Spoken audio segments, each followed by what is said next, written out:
Hi hello welcome to cinema society. இந்த வீடியோவில் நம்ம என்ன பார்க்க போகிறோன்னா ரோமியோ படத்துடைய ரிவ்யூ தான் பார்க்க போகிறோம். நம்ம சேனலில் நீங்கள் இன்னும் சப்ஸ்கிரைப் பண்ணலன்னா மறக்காமல் சப்ஸ்கிரைப் பண்ணி சப்போர்ட் பண்ணுங்கள். இப்போ வாங்க வீடியோக்குள்ளே போகலாம். அப்போ எனக்கு ஓகே.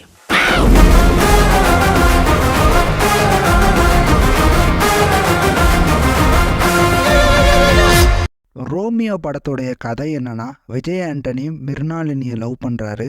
ஒரு கட்டத்தில் அவங்கள கல்யாணமும் பண்ணுறாரு. ஆனால் மிர்னாலினிக்கு இந்த மேரேஜ் லைஃப் பிடிக்கல. இதுக்கப்புறம் என்ன ஆச்சு, விஜய் ஆண்டனி மிர்னாலினி ரவி கூட சேர்ந்தாங்களா இல்லையா, இதுதான் இந்த ரோமியோ படத்துடைய மீதி கதை. எனக்கு இந்த படம் ஒரு ஆவரேஜாக தான் இருந்துச்சு. ஃபஸ்ட் ஆஃப் சமலாக இருந்துச்சு, செகண்ட் ஆஃப் ஓரளவுக்கு தான் இருந்துச்சு. பர்ஃபார்மன்ஸ் வைஸ் பார்த்தா விஜய் ஆண்டனி ரொம்ப நல்லா நடிச்சிருக்காரு. ஒரு சாஃப்ட் ரோலில் நடிச்சிருக்காரு. ஏன்னா விஜய் ஆண்டனி இதுக்கு முன்னாடி அவர் நடித்த படத்தில் எல்லாத்துலேயும் பார்த்தீங்க அப்படின்னா ஒரு ஆக்ஷன் கலந்த ரோலில் நடிச்சிருக்காரு.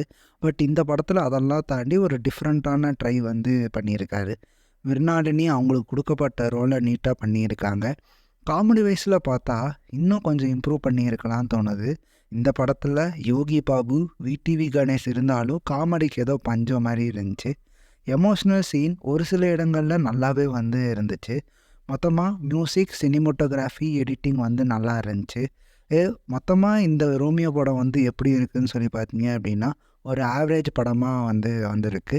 நீங்கள் இந்த படத்தை பார்க்கணுன்னா தேட்டர்ஸில் ரிலீஸ் ஆகியிருக்கு, போய் பாருங்கள். இதுதான் இந்த ரோமியோ படத்துடைய ரிவ்யூ. இந்த படத்துக்கு சினிமா சொசைட்டியோட ரேட்டிங் பார்த்தீங்க அப்படின்னா 2.5 அவுட் ஆஃப் 5. ஸோ இந்த ரிவ்யூ பிடிச்சிருந்தா லைக் பண்ணுங்கள், மறக்காமல் உங்கள் ஃப்ரெண்ட்ஸுக்கு ஷேர் பண்ணுங்கள். முக்கியமாக நம்ம சேனல் சினிமா சொசைட்டியை சப்ஸ்கிரைப் பண்ணுங்கள். இந்த படத்தை பற்றின உங்களுடைய கருத்துக்களை கமெண்ட் பண்ணுங்கள். So thank you.